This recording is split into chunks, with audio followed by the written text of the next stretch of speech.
I'm Audrey Thompson, and I'm 32 years old. 3 hours ago, I walked into my father's dining room and watched my sister laugh in my face when I confronted her about stealing my inheritance. Grandma didn't know what she was doing when she left you that apartment, she said, not even bothering to look guilty. You never deserved any of it. The entire family just sat there, forks frozen halfway to their mouths, while she dismissed my dead grandmother's final wishes like they were a mistake to be corrected. I should have screamed. I should have thrown something. Instead, I stood up, smoothed my jacket, and walked out without saying another word. Because here's the thing about growing up as the family scapegoat. You learn to keep your composure when everything inside you is burning. But what my sister doesn't know is that my lawyer called this morning with some very interesting news about those forged documents she used to sell Grandma's apartment. Where are you watching from today?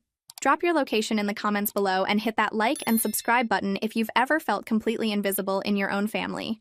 You'll definitely want to stick around for what happened next. Let me take you back to where this all started. Because trust me, tonight's dinner was just the grand finale of a lifetime of being treated like hired help by people who were supposed to love me. Growing up in the Thompson household was like living in a twisted fairy tale where I was somehow both Cinderella and the wicked stepsister rolled into one.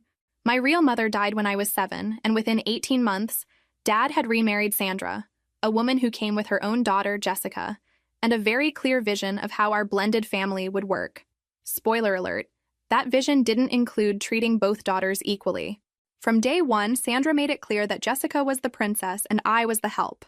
While Jessica got dance lessons and designer clothes, I got a list of chores longer than my arm. While Jessica brought friends over for sleepovers, I was expected to clean up after them and then disappear upstairs so I wouldn't embarrass anyone with my presence. Dad, bless his conflict-avoiding heart, convinced himself this was normal. Sandra's just trying to establish structure, he'd say whenever I dared to complain. Jessica needs to feel secure in her new home. Apparently, my need to feel secure in the home I'd lived in my entire life was significantly less important. The worst part wasn't the obvious favoritism, it was the way they made me feel guilty for noticing it. Audrey's being dramatic again, became Sandra's favorite phrase whenever I pointed out the inequality. Some children just have a harder time adapting to change. By the time I was 16, I'd learned to keep my mouth shut and my expectations low. It was easier than fighting a battle I could never win. The breaking point came during my senior year of high school, when my guidance counselor called to discuss college applications. I was in the kitchen doing dishes, because of course I was, when I heard Sandra on the phone. "Oh, we're not really focused on college for Audrey," she said casually, as if she were discussing the weather. "She's more of a hands-on learner. We think she'd do better going straight into the workforce." Meanwhile, Jessica was already touring Ivy League campuses with a college fund that had mysteriously appeared when she turned 16. The same college fund that had supposedly been too tight to start for me when I'd asked about it the year before. That night, I called my grandmother. Grandma Ruth was my father's mother, and thank God she saw right through Sandra's act from the beginning. She lived in a beautiful rent-controlled apartment on the Upper West Side, the kind of place people would kill for in Manhattan, and she was the only person in my world who treated me like I mattered. "Honey," she said when I called her crying about the college conversation, "you pack a bag and come stay with me. We'll figure out the rest together." I don't think I'd ever moved so fast in my life. Within 2 hours, I was on a bus to the city with everything I owned stuffed into 2 duffel bags. Sandra tried to guilt me into staying. "After everything we've done for you," she said, standing in the doorway with her arms crossed. "This is how you repay us?" I looked around at the house where I'd spent 9 years being treated like an unpaid servant and said, "What exactly have you done for me besides provide a roof over my head in exchange for free labor?" Even Dad looked uncomfortable at that one. Living with Grandma was like stepping into an alternate universe where I actually had value. She helped me apply for financial aid, drove me to college interviews, and bragged about my accomplishments to anyone who would listen. When I got into community college with a partial scholarship, she cried happy tears and insisted on taking me shopping for dorm supplies. "You're going to do amazing things, Audrey," she told me as we loaded my new bedding into her car. "Don't let anyone convince you otherwise." For 2 years, Grandma's apartment was my sanctuary. We'd have coffee every morning before my classes, and she'd tell me stories about Dad when he was young, back before Sandra convinced him that showing favoritism was just good parenting. But life has a way of throwing curveballs when you're finally finding your footing. I got accepted to a 4-year university upstate with a full scholarship. My grades and work-study experience had finally paid off.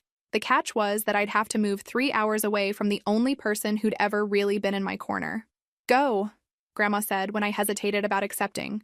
This is your chance to build the life you deserve. I'll still be here when you need me. I should have known that was too good to be true. College was a revelation. Turns out, when you're not constantly walking on eggshells around people who resent your existence, you actually have brain space for things like learning and making friends. I threw myself into my studies, worked part-time at the campus bookstore, and for the first time in my life, felt like I was building something that belonged to me. Grandma and I talked every week. She'd update me on her neighborhood drama and her book club gossip, and I'd tell her about my classes and the boy I was dating. For 4 years, those phone calls were the highlight of my week. After graduation, I landed a job at a marketing firm in Rochester. It wasn't glamorous, but it was mine, and it was a 3-hour drive from both Grandma's apartment and Dad's house. Close enough to visit, far enough to maintain my sanity. I was 26, finally independent, and cautiously optimistic about my future. I should have known better than to let my guard down. The call came on a Tuesday morning in October. I was at my desk, reviewing campaign proposals, when my phone rang with a number I didn't recognize. "Is this Audrey Thompson?" The voice was elderly, concerned. "Yes, this is Audrey." "Oh, honey, this is Margaret Walsh. I was your grandmother's neighbor. I'm so sorry to be the one calling you, but weren't you at the funeral yesterday?" My coffee cup slipped from my hand, shattering against my desk as hot liquid spread across my papers. "What funeral?" The words came out as a whisper. There was a long pause on the other end of the line. "Oh, sweetheart, Ruth passed away Sunday morning. The funeral was yesterday. I just assumed your whole family was there. Your father, that woman he married, your sister. I kept looking for you." The phone slipped from my numb fingers. My grandmother, my only real family, my biggest supporter, the one person who had ever chosen me, was dead, and no one had bothered to tell me.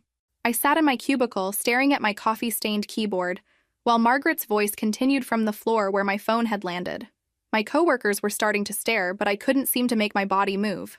"Miss Thompson?" Margaret was saying when I finally picked up the phone. "Are you still there?" "They didn't tell me," I managed. "No one called." "Oh, honey." The pain in her voice was almost worse than the news itself.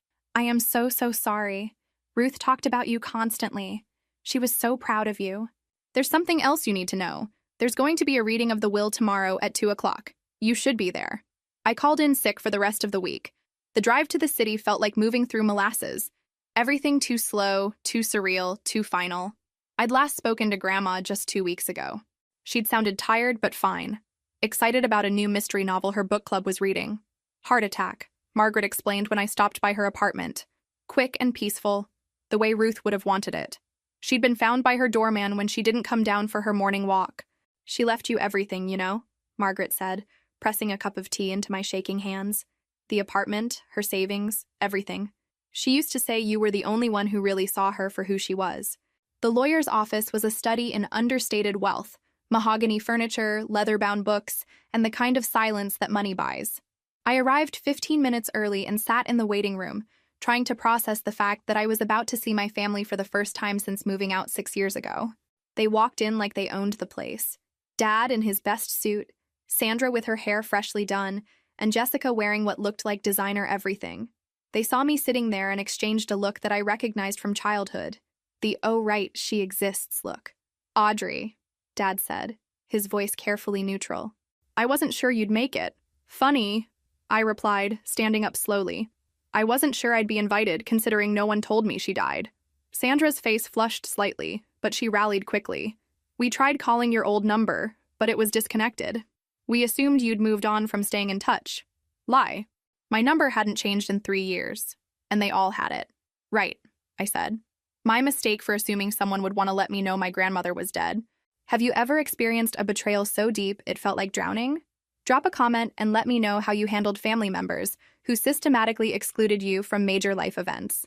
You're not going to believe what happened when the lawyer started reading that will." The reading itself was swift and brutal. Grandma had been thorough. She'd left me the apartment, her entire savings account, her jewelry, her books, everything. The only mention of Dad was a small personal item, his father's watch, with a note about hoping he'd remember the man his father had been. Jessica got nothing. Sandra got nothing. Sandra, and neither of them looked surprised. "She was losing her mental faculties," Sandra said immediately after the lawyer finished reading. "This will can't possibly be valid. Ruth barely knew what day it was the last few months." The lawyer, a dignified man in his 60s, looked at her over his glasses. "Mrs. Thompson, I can assure you that Mrs. Thompson was completely lucid when she revised this will 18 months ago. She was very specific about her intentions. 18 months ago. Right around the time I'd called Grandma crying about how Dad had forgotten my birthday, but thrown Jessica a surprise party the week before. This is ridiculous, Jessica said, speaking up for the first time. Audrey hasn't even been part of the family for years. She doesn't deserve any of this. Deserve. There was that word again. The word that had shaped my entire childhood, weaponized by people who thought love was something you earned through submission and silence.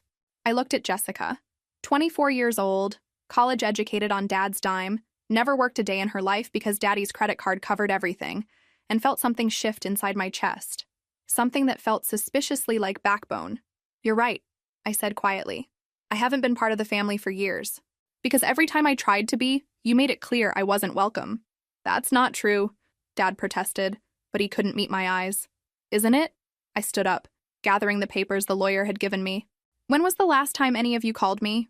When was the last time you asked how I was doing? When was the last time you included me in anything? The silence stretched between us like a chasm.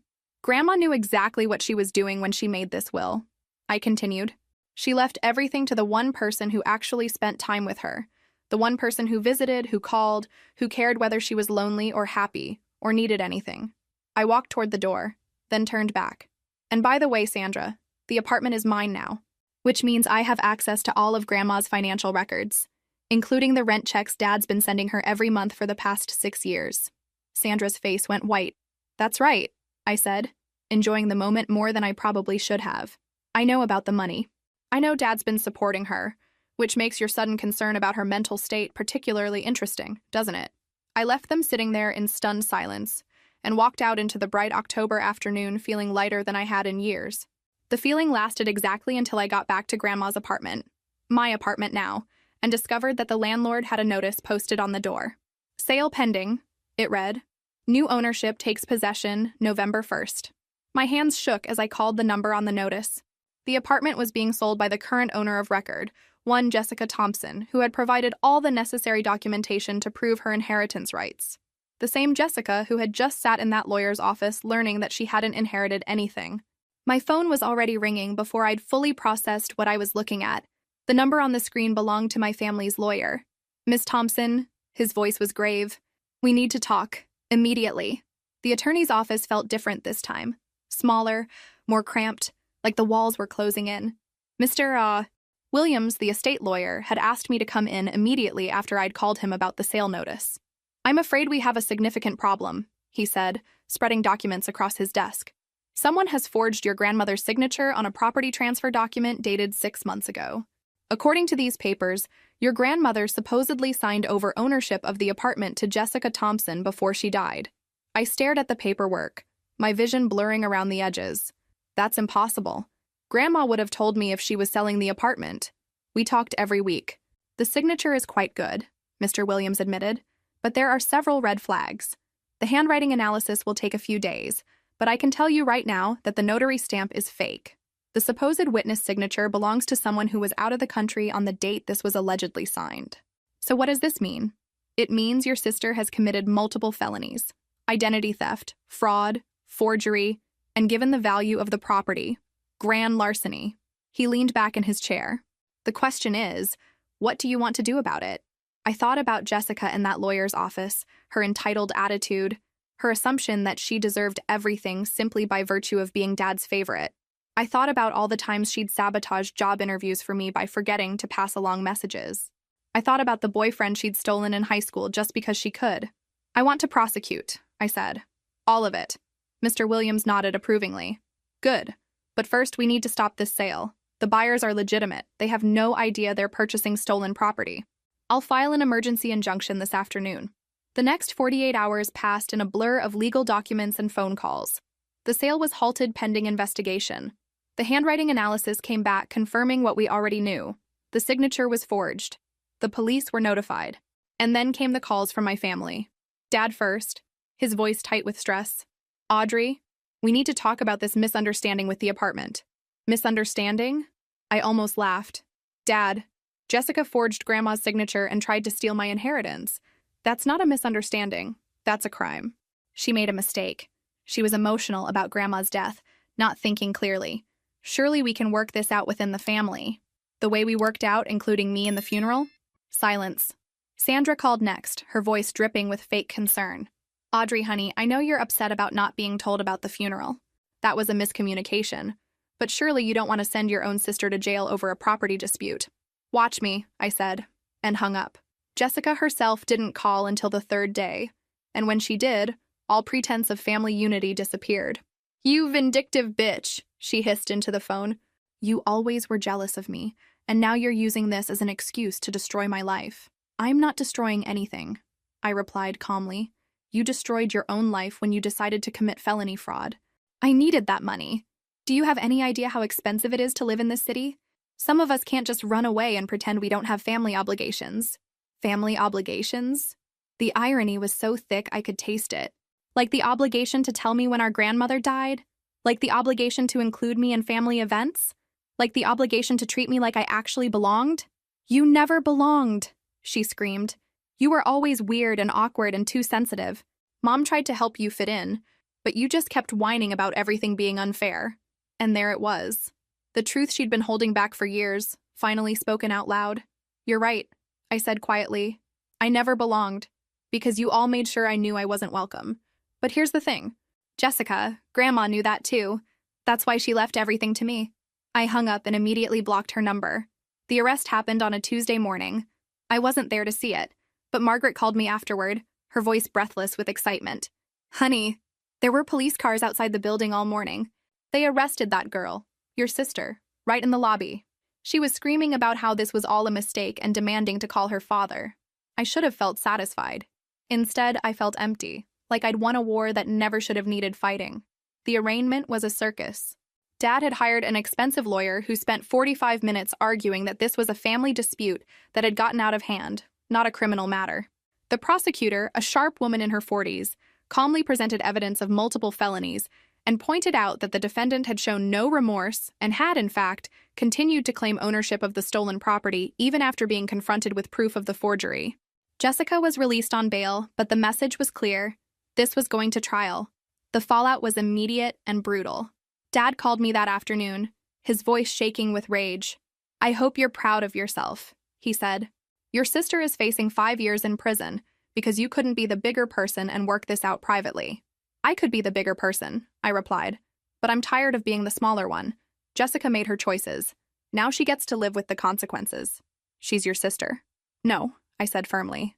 She's your daughter. She stopped being my sister the day she decided I didn't deserve basic human decency.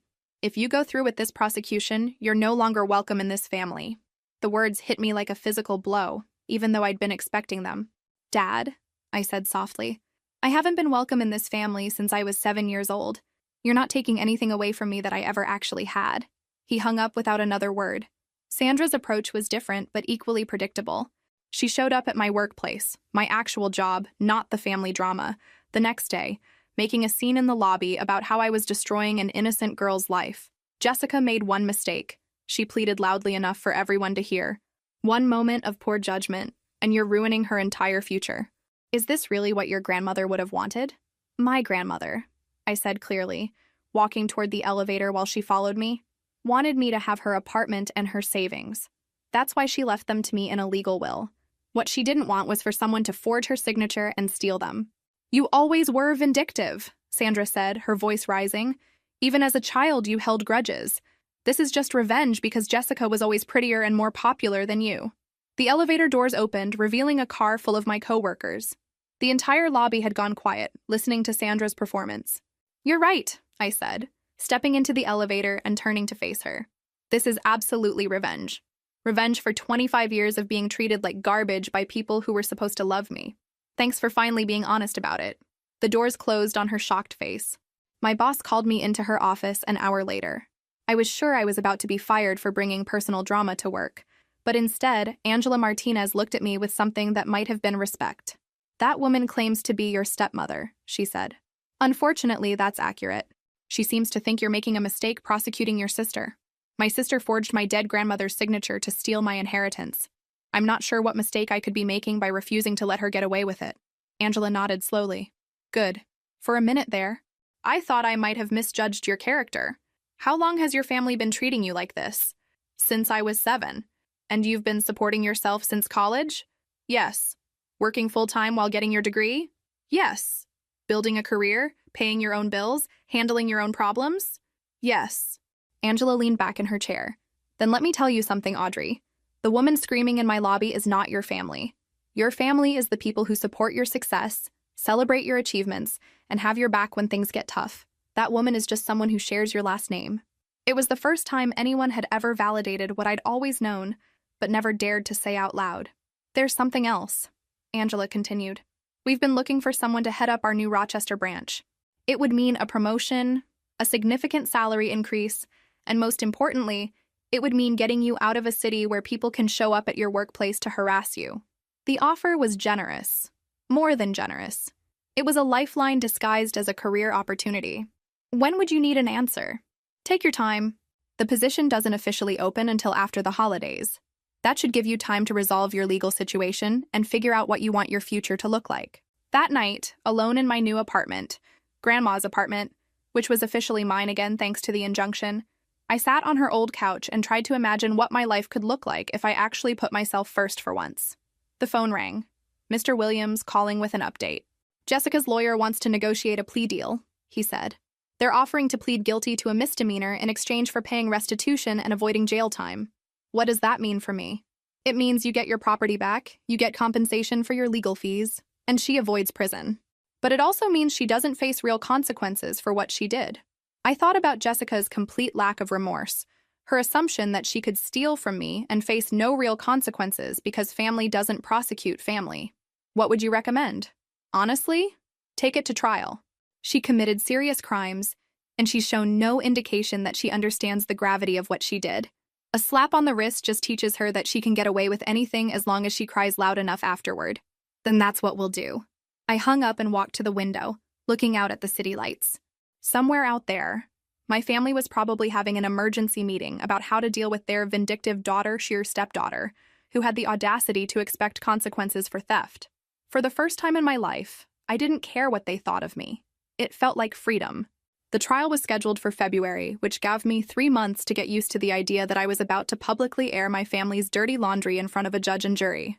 3 months to deal with the constant calls from relatives I hadn't spoken to in years, all suddenly concerned about family unity and forgiveness. The holidays were particularly brutal. Christmas came and went without a word from Dad, Sandra, or Jessica. I spent it alone in Grandma's apartment, going through her things and trying to decide what to keep and what to donate. I found photo albums full of pictures of me, school plays, graduation, college orientation day, all carefully labeled with dates and little notes about how proud she was. Hidden in the back of her jewelry box, I found a letter addressed to me. My dearest Audrey, it began, if you're reading this, it means I'm gone and you're dealing with the aftermath of my will. I want you to know that every decision I made was deliberate. I've watched your father let that woman and her daughter treat you terribly for years, and I've watched you handle it with a grace I'm not sure I could have managed. The letter went on for 3 pages, detailing every slight, every exclusion, every moment of favoritism she'd witnessed over the years. She'd been keeping track, documenting the pattern of abuse that I'd learned to accept as normal. You deserved better, the letter concluded. You always deserved better. Don't let them convince you that wanting basic respect and fairness makes you the problem. You're not the problem, sweetheart. You never were. I cried for 3 hours after reading it, mourning not just Grandma, but the validation I'd needed my entire life and had finally received too late. The week before the trial, Jessica's lawyer made one final plea offer. She'd admit to misunderstanding the inheritance situation, pay me back for my legal fees, and promise to stay away from me permanently. In exchange, all charges would be dropped. She's scared, Mr. Williams explained when he called with the offer. Her lawyer knows we have an airtight case. This is desperation. Good, I said. She should be scared. She committed multiple felonies and thought her daddy would make it all go away. So we're proceeding to trial? We're proceeding to trial. What do you think will happen when Audrey finally gets her day in court? Drop your predictions in the comments below, and don't forget to hit that like button if you've ever had to stand up to family members who thought they could walk all over you. The courtroom showdown is about to get very interesting. The trial lasted 4 days. The prosecution presented a mountain of evidence. The forged documents, the handwriting analysis, the fake notary stamps, Testimony from witnesses who could prove Jessica wasn't where she claimed to be when the papers were supposedly signed. Jessica's defense was exactly what I'd expected. She was grieving, she was confused. She thought Grandma had promised her the apartment. It was all just a big misunderstanding. The prosecutor demolished that defense with one simple question. If you believed your grandmother had left you the apartment, why didn't you wait for the will to be read before putting it up for sale? Jessica's answer, that she needed the money immediately for personal expenses, pretty much sealed her fate. But the moment that really drove home the dysfunction of my family came when Dad testified as a character witness for Jessica. Under oath, he painted a picture of Jessica as a loving, devoted granddaughter who had spent years caring for Grandma while I lived selfishly far away. The prosecutor's cross-examination was brutal. Mr. Thompson, when did your daughter Jessica last visit your mother before her death? I'm not sure of the exact date. Would it surprise you to learn that the doorman's visitor logs show Jessica visited exactly 3 times in the 2 years before Mrs. Thompson's death? That doesn't sound right. And would it surprise you to learn that those same logs show your daughter Audrey visited 47 times during that same period? In fact, isn't it true that Audrey was the only family member who maintained regular contact with your mother? Audrey lived closer. Audrey lived in Rochester, New York. That's a 3-hour drive. Jessica lived 20 minutes away by subway. Which daughter do you think showed more commitment to maintaining a relationship with your mother? Dad couldn't answer that one. The jury deliberated for 6 hours. When they came back, the foreman read the verdict with satisfying clarity. Guilty on all counts. Jessica was sentenced to 18 months in prison and ordered to pay full restitution for my legal fees and the costs associated with stopping the fraudulent sale. But the real satisfaction came afterward, in the hallway outside the courtroom, when Dad approached me one last time. "I hope you're happy," he said, his voice bitter. "You've destroyed this family." I looked at him, this man who had chosen his wife's comfort over his daughter's well-being for 25 years, and felt nothing but pity. "Dad," I said quietly, "this family destroyed itself a long time ago. I just stopped pretending it hadn't." 6 months later, I was settling into my new life as the Rochester branch manager for Angela's marketing firm. The promotion had come with a significant salary increase, a company car, and most importantly, the kind of professional respect I'd never experienced before. The apartment sold for more than Grandma's estate lawyer had estimated. After paying off my student loans and legal fees, I had enough left over for a down payment on a house. My own house, chosen by me, paid for with my own money. Jessica served 14 months of her sentence. I know this because she wrote me letters from prison, letters that started with apologies and gradually devolved into the same entitled rage she'd always shown when she didn't get her way. "You could have stopped this," her final letter read. "You could have dropped the charges at any time, but you chose to be vindictive. I'll never forgive you for this." I didn't respond. Some people never learn that actions have consequences, and Jessica was clearly one of them. The real surprise came from an unexpected source. About a year after the trial, I got a call from my father's sister, Aunt Marie, whom I hadn't spoken to since I was a teenager. "Audrey," she said, "I owe you an apology. I heard about what happened with Jessica and the apartment, and I need you to know that your grandmother talked to me about changing her will months before she did it." "She did?" "She was worried about how your father was letting Sandra and Jessica treat you. She said she wanted to make sure you knew that at least one person in the family saw your worth." Aunt Marie went on to explain that several family members had known about the favoritism over the years, but had stayed quiet to avoid conflict. "We thought it was better to keep the peace," she admitted. "But watching Jessica get sentenced for trying to steal from you made us realize that our silence enabled a lot of this behavior. It was too little, too late, but at least it was honest. The best part of my new life wasn't the financial security or the professional success. It was the peace. I woke up every morning in my own house, went to a job where my contributions were valued, and came home to silence that was comfortable instead of oppressive. I dated a little, made some new friends, joined a book club that reminded me of the evenings I'd spent with Grandma discussing mystery novels. For the first time in my adult life, I wasn't walking on eggshells or trying to earn love that would never be freely given. The final piece of closure came 2 years after the trial, when I received an unexpected visitor at my office. "Ms. Thompson?" My assistant knocked on my office door. "There's a Sandra Thompson here to see you. She says she's your stepmother." I hadn't seen Sandra since her dramatic performance in my old office lobby, but I was curious enough about what she wanted to agree to the meeting. She looked older, more worn down.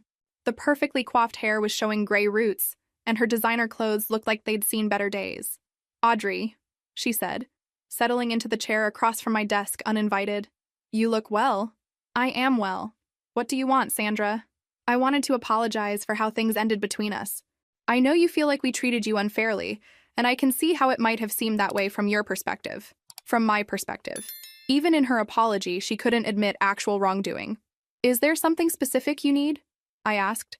Well, since you ask, Jessica is having a hard time finding work with her criminal record. I was hoping you might be able to help her get a fresh start. Maybe a position at your company, or a reference for somewhere else. I stared at her for a long moment, amazed by the sheer audacity. Sandra, your daughter tried to steal my inheritance. She forged my dead grandmother's signature and attempted to sell property that didn't belong to her. And you want me to help her get a job? She made a mistake, Sandra said defensively. She's learned her lesson. Has she? Because the last letter I got from her didn't sound particularly repentant. Sandra's composure slipped slightly. She's struggling, Audrey. She can't find decent work. She's living in a studio apartment in Queens. She's having trouble making ends meet. And that's supposed to be my problem because she's family. The word hung between us like a weapon Sandra thought she could still wield. No, I said quietly. She's not. Family doesn't steal from each other. Family doesn't forge signatures and commit fraud. Family doesn't stand by while other family members are treated like garbage for 25 years. I stood up, indicating the meeting was over. Jessica made her choices. She chose to commit crimes instead of getting a job. She chose to try to steal from me instead of building her own life. She chose to blame me for the consequences of her actions instead of taking responsibility for them. Sandra stood as well, her face flushed with anger. You always were a cold, heartless girl. I was a girl who wanted to be loved by her family. I corrected. But I'm a woman who's learned that some people aren't capable of love, only manipulation. Thanks for reminding me why cutting ties with you all was the best decision I ever made. After she left, I sat in my office for a few minutes, waiting for the familiar guilt to wash over me. The guilt that had been my constant companion for years, the voice that told me I was being too sensitive, too demanding, too ungrateful for the scraps of affection thrown my way. But the guilt didn't come. Instead, I felt something that had taken me years to recognize. Pride. Pride in standing up for myself. Pride in refusing to accept mistreatment. Pride in building a life where I was valued and respected. 3 years post-trial, my life had developed a rhythm that felt luxurious in its simplicity. Work that challenged me, a home that was truly mine, relationships built on mutual respect rather than obligation. I'd even started dating someone, David, a financial advisor I'd met through the book club. He was kind, funny, and refreshingly uninterested in drama. The first time he asked about my family, I gave him the edited version. We're not close. Different values, different priorities. He nodded and dropped the subject, which should have been my first clue that he was exactly the kind of person I'd been waiting my whole life to meet. But the past has a way of catching up with you, even when you think you've successfully outrun it. I was at the grocery store on a Saturday morning when I heard a familiar voice in the next aisle over. Audrey? Audrey Thompson? I turned to find myself face to face with my high school boyfriend Marcus, whom I hadn't seen in over 15 years. He looked good. Older, obviously, but successful and happy. Marcus, wow, how are you? I'm great. Married, 2 kids, living the suburban dream. He grinned. I heard through the grapevine about what happened with your sister and the inheritance thing. That was wild. I was surprised news had traveled that far. Grapevine? My cousin works with your dad's company. Said the whole family kind of imploded after Jessica went to prison. This was news to me. What do you mean, imploded? Marcus looked uncomfortable, like he'd said more than he intended. Oh, divorce, business problems, the usual family drama stuff. I probably shouldn't have brought it up, but now I was curious. After he left, I couldn't stop thinking about what he'd said. Against my better judgment, I found myself Googling Dad's name when I got home. The search results were illuminating. Dad's small accounting firm had lost several major clients in the past year. There were mentions of family legal troubles affecting his professional reputation. Most surprisingly, there was a divorce filing from 8 months ago. Dad and Sandra were getting divorced.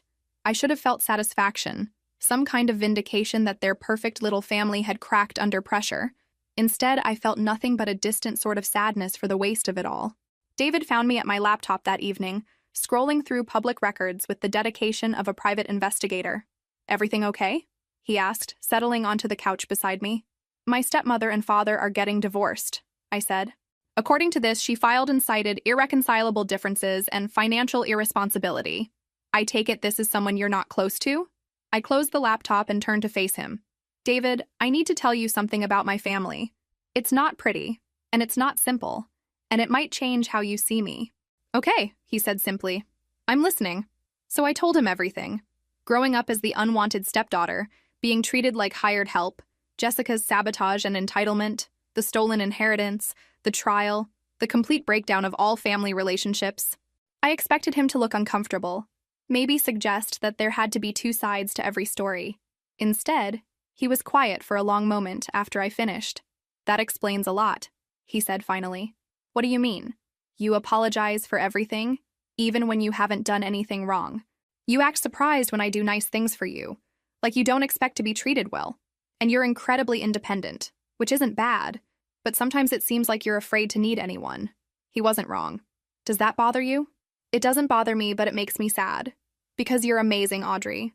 You're intelligent and funny and kind, and the fact that your own family couldn't see that says everything about them and nothing about you. It was exactly what I needed to hear and exactly what I'd never expected to receive. There's something else, I said. My father's business is apparently struggling. Part of me wonders if he'll try to reach out, now that Sandra's gone and Jessica's not around to influence his decisions. Would you want him to? I don't know, maybe. He wasn't always terrible. Before Sandra, he was actually a pretty good dad. But he chose her over me for so many years. People change, David said carefully. But they also don't. If he does reach out, you get to decide what kind of relationship, if any, you want to have.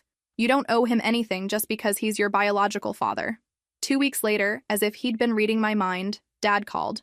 I stared at his name on my phone screen for a full minute before answering. Hi, Dad. Audrey. His voice sounded older, tired. I know I don't have the right to call you after everything that's happened, but I was hoping we could talk. About what? About how badly I screwed up. About how sorry I am. About whether there's any chance you might be willing to give me another opportunity to be the father I should have been all along. The conversation that followed was one of the most difficult of my life. Not because he was angry or defensive, but because he was completely brutally honest about his failures. I knew Sandra wasn't fair to you, he admitted. I knew Jessica was jealous and cruel. I told myself I was keeping the peace, but really I was just taking the easy way out. It was easier to let you absorb the dysfunction than to deal with the conflict that would have come from standing up for you. Why are you calling now? I asked. Because your marriage fell apart and Jessica's in prison and you're finally realizing what you lost? Yes, he said simply. That's exactly why I'm calling. I lost my business, my wife, my other daughter, and my self-respect. But the thing I regret most is losing you because you were the only one worth keeping. I didn't give Dad an answer right away. Instead, I asked for time to think about it, and to my surprise, he agreed without argument or pressure. I know I don't deserve a second chance, he said, but if you're ever willing to try, I'll be here. The next few weeks were a whirlwind of conflicting emotions. Part of me wanted to slam the door on any possibility of reconciliation. After all, he'd had 25 years to choose me and had consistently chosen Sandra and Jessica instead. But another part of me, the part that remembered the father he'd been before his second marriage, wondered if there was something worth salvaging. David was supportive but neutral. This is your decision, he said. I'll support whatever you choose, but I don't want you to do it because you feel obligated. I called Aunt Marie, who had become something of a sounding board for family-related decisions. Your father's been calling family members, she told me, apologizing for how he handled things with you, asking if anyone thinks you might be willing to see him. He seems genuinely remorseful. Do you think he means it? I think. Losing everything gave him some perspective he should have had years ago. But Audrey, you don't owe him forgiveness just because he's finally figured out he was wrong. In the end, I decided to meet with him, but on my terms, in my city, with clear boundaries about what I was and wasn't willing to discuss. We met at a coffee shop near my office on a Thursday afternoon. He looked older than I'd expected, grayer and more worn down. The expensive clothes were gone, replaced by a simple button-down shirt and khakis that had seen better days. You look good, he said when I sat down across from him. Happy.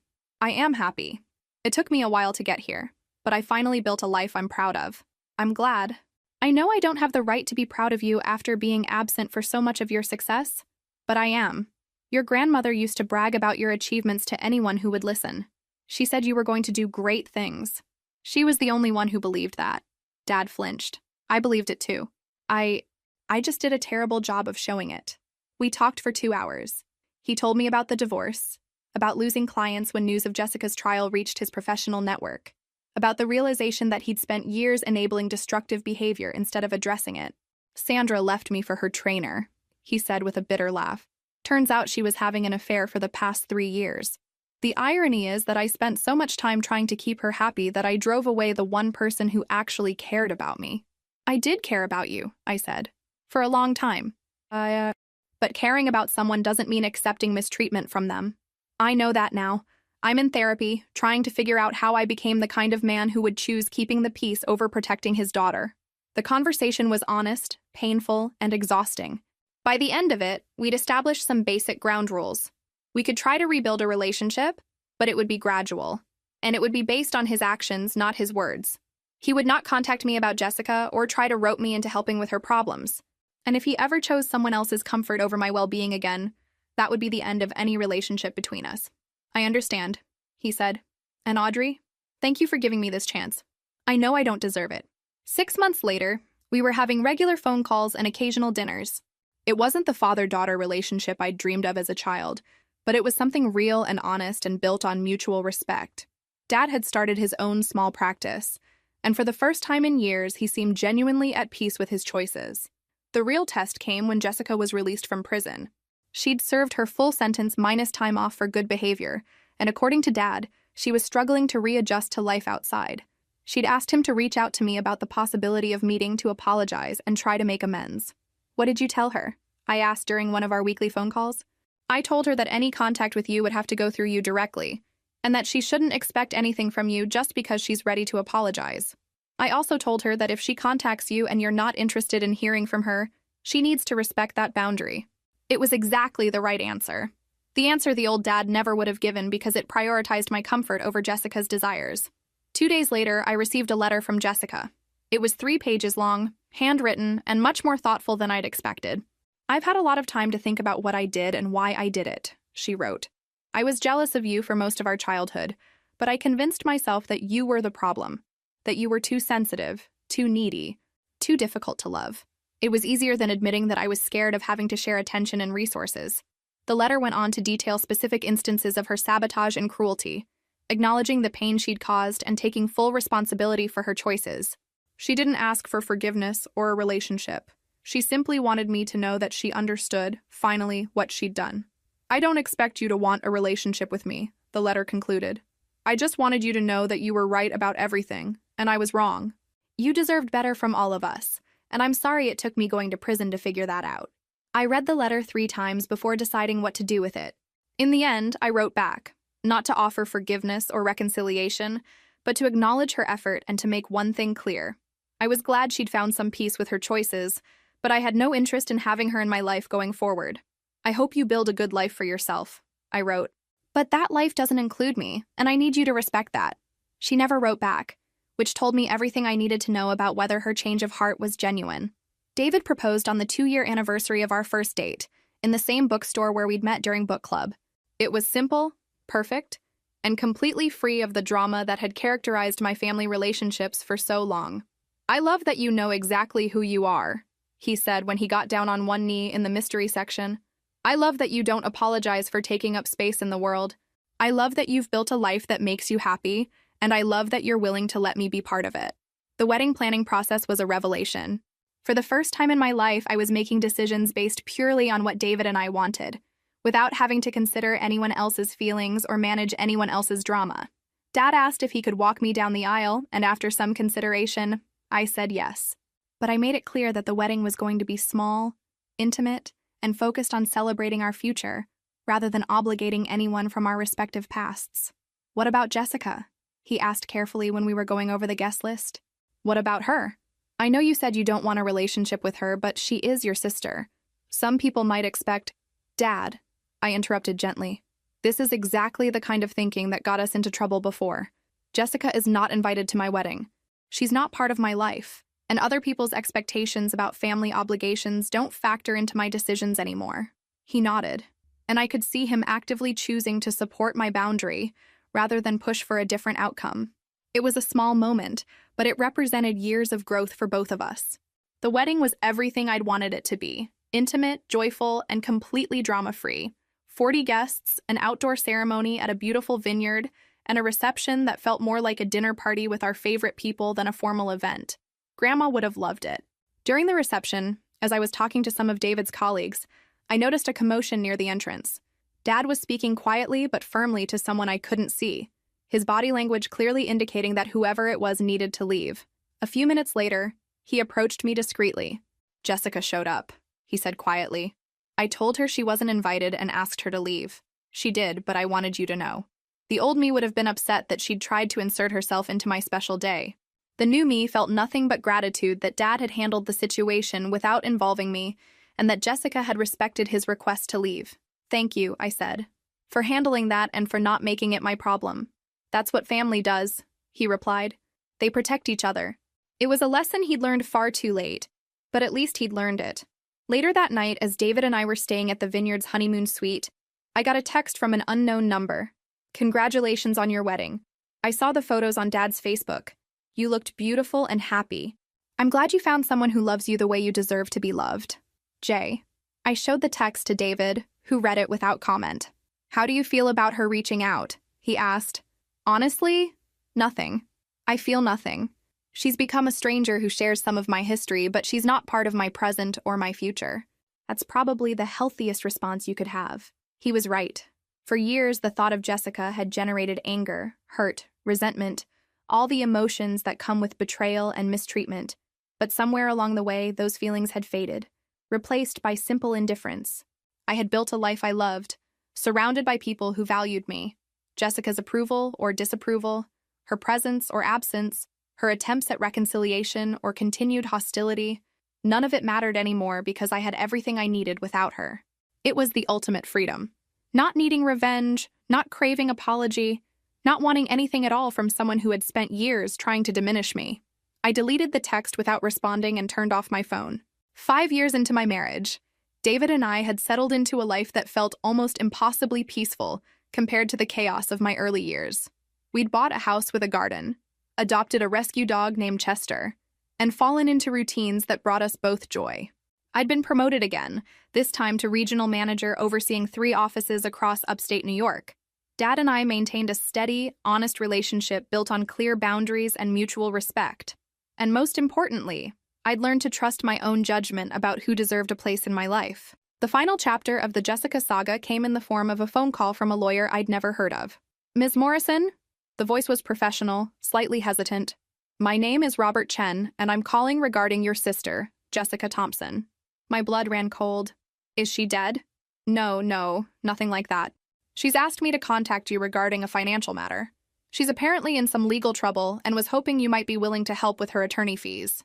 I was quiet for so long that Mr. Chen asked if I was still there. "I'm here," I said finally. "What kind of legal trouble? Identity theft, credit card fraud, forgery? It seems she's been using other people's information to obtain credit and make purchases. The amount is significant enough that she's facing federal charges." Of course she was. Some people never learn. "Mr. Chen," I said carefully, "what exactly did Jessica tell you about our relationship?" "She said you were estranged due to a family misunderstanding, but that you're financially successful and might be willing to help family in a crisis." "Did she mention that the family misunderstanding was her forging our grandmother's signature to steal my inheritance, and that she spent 14 months in prison for fraud and identity theft?" The silence on the other end was telling. "I see," Mr. Chen said finally. "I think I may have been given incomplete information about the situation." "You think?" "Let me be very clear. Jessica and I have no relationship. I will not be helping with her legal fees, her living expenses, or anything else. If she contacts you again about reaching out to me, please tell her that any further attempts to involve me in her problems will result in a restraining order." "I understand. I apologize for bothering you." "Mr. Chen, give her some advice from someone who knows her well. She needs to stop looking for other people to rescue her from the consequences of her choices. She's 31 years old. It's time she learned to save herself." After I hung up, I called Dad to give him a heads up about Jessica's latest legal troubles. "I'm not surprised," he said sadly. "She called me last month asking for money, claimed she was behind on rent. I told her I couldn't help. I'm finally in a good place financially, and I'm not going to jeopardize that by enabling her again. Good for you. I learned that lesson the hard way. Enabling destructive behavior isn't love, it's cowardice. And I spent too many years being a coward.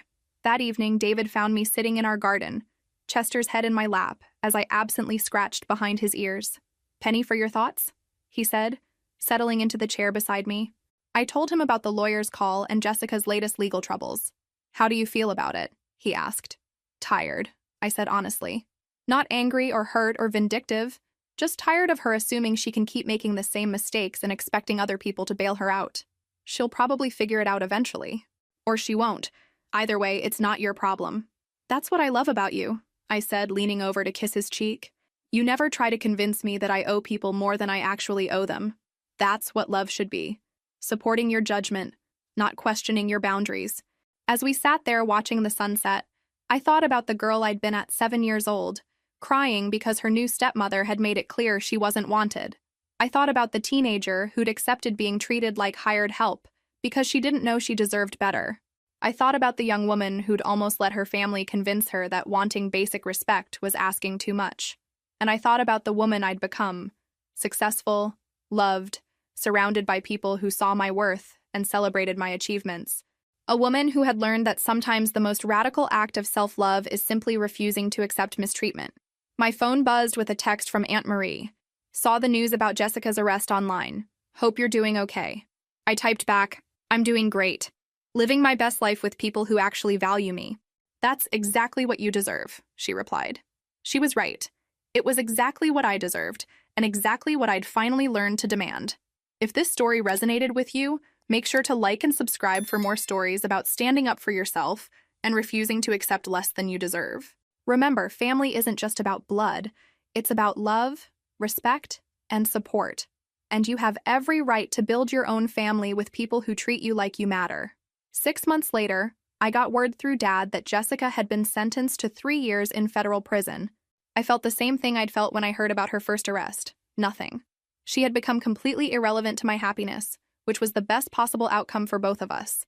I never did hear from her again after that wedding text, and I never reached out either. Some stories don't have dramatic endings or tearful reconciliations. Sometimes the most powerful ending is simply the absence of drama, the presence of peace, and the knowledge that you chose yourself when no one else would. And as I sit here in my beautiful life, surrounded by love and respect and genuine family, the family I chose and who chose me back, I can honestly say that I wouldn't change a single thing about how it all turned out, because the girl who was never enough for them became a woman who was more than enough for herself. And that, it turns out, was always the point.